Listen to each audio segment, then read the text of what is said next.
Hey everyone, lesson 4, family and kinship. So this is where we've started lesson 1, 2 and 3 looking at the core elements of identity, personality, and then this process we call socialization.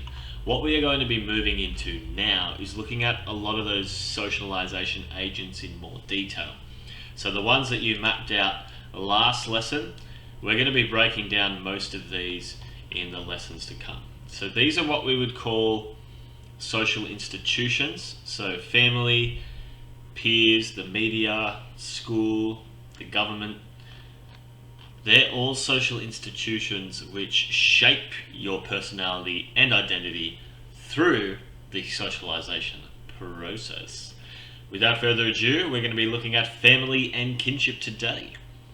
So family play the most important role in the socialization process, remembering they are the primary socialization agent. So you might want to draw a little arrow above there and say primary. So in the socialization process and identity formation of individuals.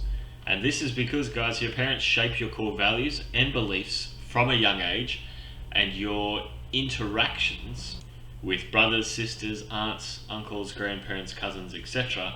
are also really, and they're also really significant in the socialization process as well, because they take an active role, typically, in your socialization period as well.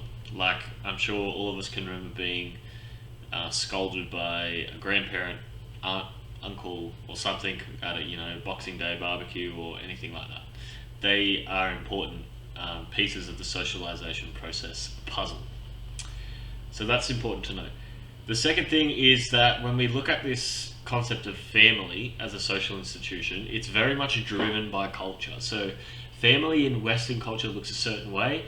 Family in European culture is very different. Family in Asian culture is very different. Families in South America, Asia, Africa. So this different continents and parts of the world, even different countries within that.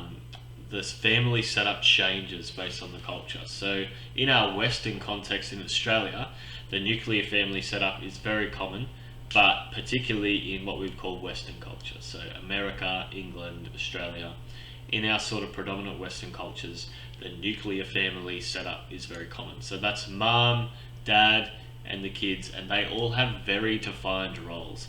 If we were to go stereotypically, what it has been traditionally is that dad or the father is seen as what they call the breadwinner, so the guy that goes out to work, gets home late, doesn't do any domestic duties. Parenting is sort of a thing you do on the side.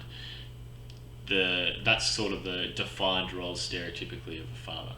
Mother is the stereotypical defined role in Western culture, is what they call the homemaker. So the domestic duties, the child rearing activities, anything to do with the home setup and children is typically in that lane. And then the kids' defined roles within that setup is that they go to school, they come home, they do their chores, then they have some free time to play and socialise and hang out with their mates.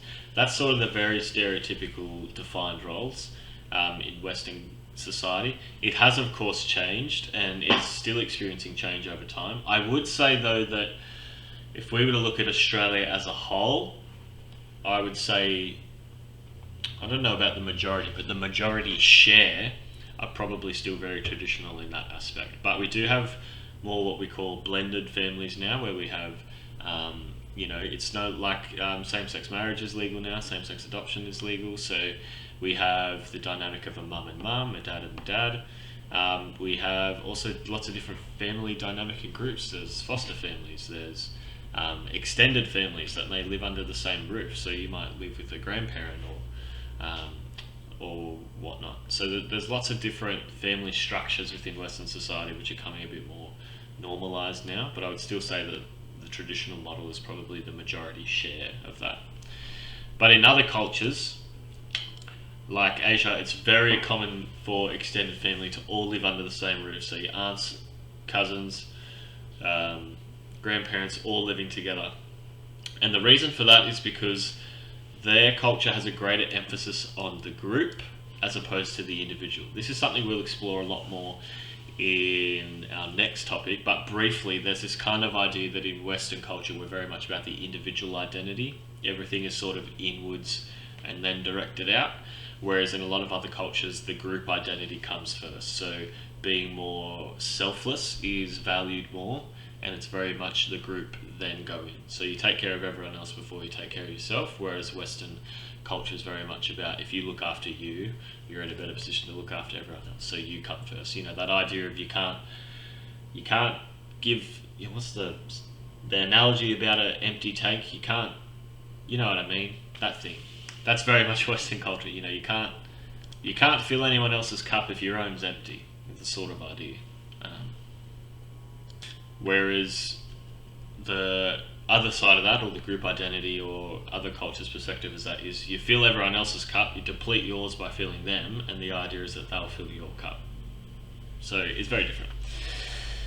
With that, there's elements within our culture that I want to explore around family and kinship.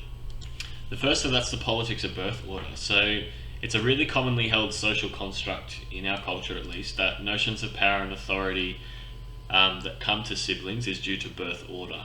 And these are some of the statements that you might see reflected. And I just want you to reflect on them. The youngest is always spoilt, gets away with everything. You know, my younger brother, my younger sister, they got to watch this TV show before I could. I had to wait till I was 13, but now they're watching it when they're 10. That's not fair. Or I had to wait for this, and you don't have to wait for that. So the youngest is always spoilt and gets away with everything. That's social construct number one. Number two is this idea of middle child syndrome, which I'm a middle child. I sympathise with any fellow middle child peoples out there. So this is the belief that middle children are excluded, ignored, or even outright neglected because of their birth order. I'm the middle child. I'm not the eldest. I'm not the first person. I'm not the exciting one. I'm not also the young, shiny, new thing that's, you know, the last kid ever. I'm just the middle guy. I'm the meat in the sandwich, caught between a rock and a hard place. That middle child syndrome. That's social construct number two. The number three is that firstborns are what they call the golden child, or the favourite. They get the most amount of respect and admiration from their parents because they were the first, you know. Yeah, the oldest, they can do that. They've got more responsibility, more respect, etc. That's golden social construct number three. So I want you to tell me where you sit on the birth order based off this. I want you to then tell me if you think this description fits your role within your family as a sibling. Why not?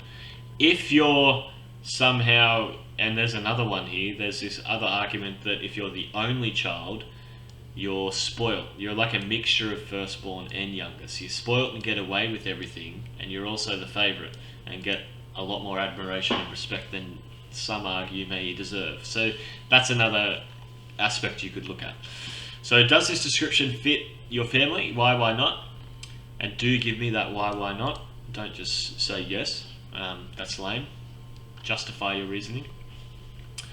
Then I want you to consider the following questions about the nature of family and kinship. So there's a table here and a question here. So one is, how might family size impact on an individual's socialization? So what I'm looking at here is sort of similar to what we were just saying there about if you're the only child. How might that impact your socialization? Are only childs better at sharing or worse at sharing than people that have grown up with 5, 6, 7 siblings and they've had to share?